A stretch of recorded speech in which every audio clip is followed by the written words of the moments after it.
Hi, hey guys, how we doing? Right, Uncle Shredder. Just want to give you a little bit of advice on what to do when we get back to the gym after this horrible bloody virus lockdown. Okay, so it will be tempting to just get right back in the gym, run over to your favourite bit of kit, and start loading it up and try and carry on where you left off. It's not a good idea, okay? If we get in that gym and absolutely smash it to pieces, well, one, you've not given yourself anywhere much to improve. Two, you will have done too much because you only really need to get to about 85%. If you just hit 100% of what you can do, where do you go from there? And it'll be too much because you'll be so sore it'll prohibit your training for the rest of the week. So I just want to take one little example. Let's use squats, because that's what I would get straight back into on day one in the gym. I'd be straight back on the squat rack. So let's say you're quite strong. I'm just going to keep numbers simple to keep the maths easy. Let's say you got to 3 plates aside, 60, 120, bar 140. Let's say you got to 140 kilograms before lockdown, okay? Well, definitely, you're not going to put even 100 kilograms on the bar to start up. You're going to put a nominal weight on there, a small weight, and you're going to find out if your body still works, right? You're going to find out if your knees still move that without clicks and without grating and grinding. You're going to find out if your lower back will take the strain without any mad pumps in there.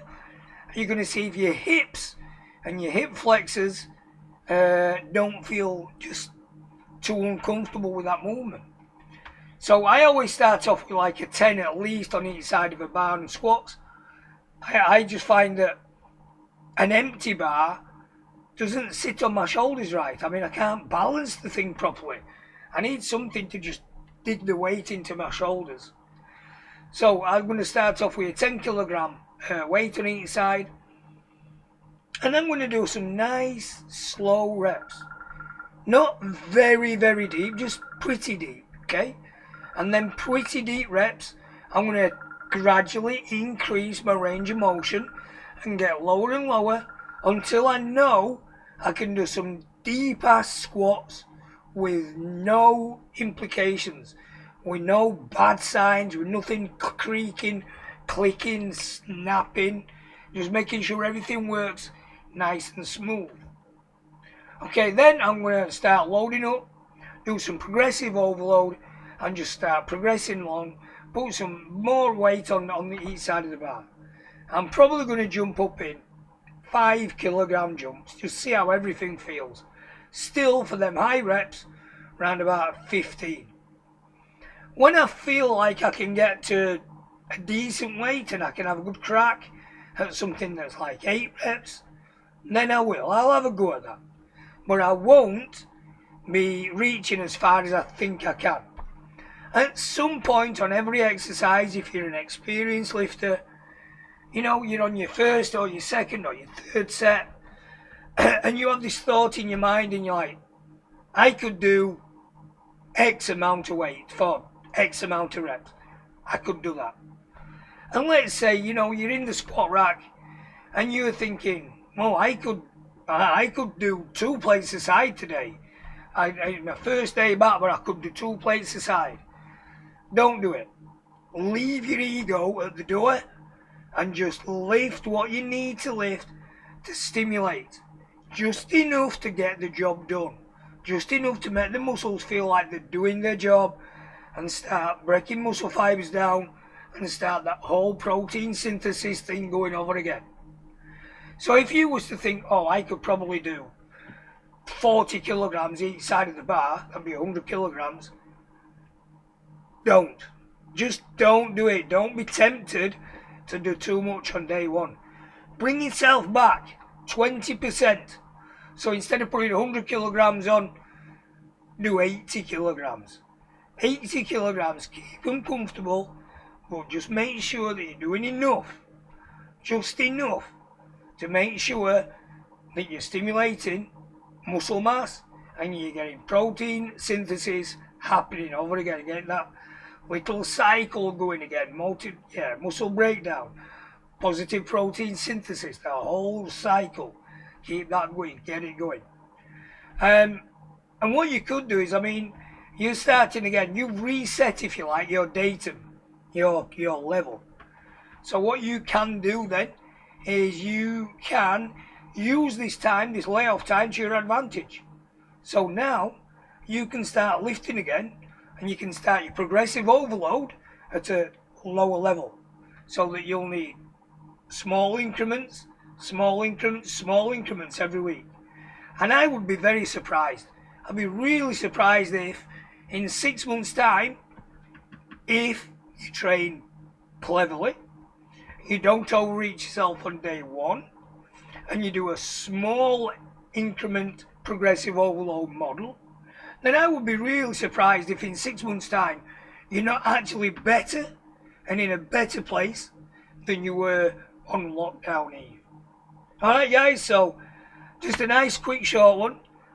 Don't go mad on day one, because you don't want to be so sore that it prohibits you from getting in the gym on day 2, day 3, day 4 on that 1 week.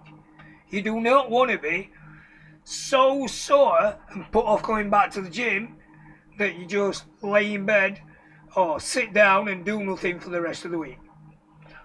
On that score, actually, let's just say you do go to the gym and you do have quite a lot of muscle soreness and stiffness. It's tempting to think, I'll do nothing, I'll let my body recover. And it will. But here's the thing, it will recover quicker and more effectively if you do something for it. And what we want blood flow. Now you're sitting there thinking, Uncle Shredder, my body pumps blood around my body 24 hours a day. Yes, it does. But it does not pump your blood into the muscle. So your muscles are like a little detour for your blood circulation. And to make that blood get into the muscles, do that little detour, you need to use them. You need to stimulate them, you need to use them. So let's take squats again for an example. If you do overdo it and you are so sore that you can barely sit on the toilet to do anything, then you need to get some movement, and some movement flushing blood into those muscles. So contrary to what you might think is going to be the best thing for you, you need to do some movement, some light resistance movement. So walking uphill, if you've got no equipment, would be a good way to do it. Walking up and down the stairs would be another good way to do it. Or probably the most comfortable way to do it, let's say, would be just to get on an exercise bike, put some light resistance on there, and give it 10 minutes. And if you did that maybe 3 times in that day after you've got all your muscle soreness, you would be doing yourself a great favour, and you're pushing all the oxygen, the micronutrients, the glycogen, all the stuff that you need is all going to be getting then flushed in to the muscle where it needs it, where it needs all that stuff to repair that muscle fibre. Right, that's it, Uncle Shredder, signing out for another one. Catch you later.